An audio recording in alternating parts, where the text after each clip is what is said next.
ចឹងដើម្បីចូលទៅផ្ញើរូបក្នុង Telegram ឲ្យច្បាស់បងប្អូនធ្វើតាមខ្ញុំមកខ្ញុំនឹងបង្ហាញបងប្អូនពីរបៀបផ្ញើរូបតាម Telegram ដើម្បីផ្ញើទៅគេឲ្យខាងគេមើលឃើញច្បាស់ចឹងណាបងប្អូនបាទចឹងបងប្អូនចូលមក Telegram មកបងប្អូនចូលមក Telegram ហើយបងប្អូនទៅផ្ញើ Telegram ដូចថាបងប្អូនផ្ញើទៅអ្នកណាម្នាក់ចឹងបងប្អូនអស់មកហើយបងប្អូនទៅផ្ញើទៅហើយបងប្អូនចូលមកកន្លែងនេះបងប្អូនចូលមកកន្លែងនេះមកបងប្អូនចូលមកកន្លែងហ្នឹងហើយបន្តមកទៀតបងប្អូនចូលមកកន្លែងនេះដើម្បីទៅយករូបឲ្យផ្ញើទៅគេនេះហើយបន្តមកទៀតបងប្អូនចូលមកកន្លែងនេះមកបងប្អូនចូលកន្លែងហ្នឹងហើយបងប្អូនរើសរូបមួយអីមួយទៅវីដេអូក៏បានរូបភាពក៏បានដែរបងប្អូនបាទឥឡូវខ្ញុំយករូបភាពចុះបងប្អូនបាទខ្ញុំយករូបខ្ញុំនេះមួយចុះបាទរូបខ្ញុំ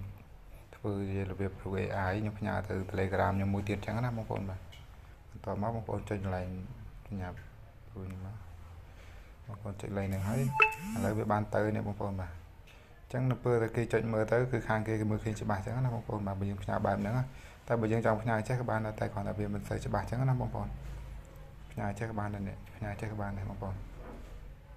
ផ្ញើចេះវាខាងគេមើលអត់សូវច្បាស់ទេតែបើយើងផ្ញើរបៀបចេះគឺផ្ញើទៅគេមើលឃើញច្បាស់ចឹងណាបងប្អូនបាទហ្នឹងហើយចឹងទៅនេះរបៀបផ្ញើរូបទៅខាងគេតាម Telegram ឲ្យគេមើលឃើញច្បាស់ចឹងណាបងប្អូនបាទចឹងវីដេអូហ្នឹងក៏មានតែប៉ុណ្្នឹងបងប្អូនបាទសូមកុំភ្លេចជួយ share ម្នាក់មួយ follow page ខ្ញុំម្នាក់មួយទៅដើម្បីទទួលបានវីដេអូថ្មីៗបន្តទៀតចឹងណាបងប្អូនបាទ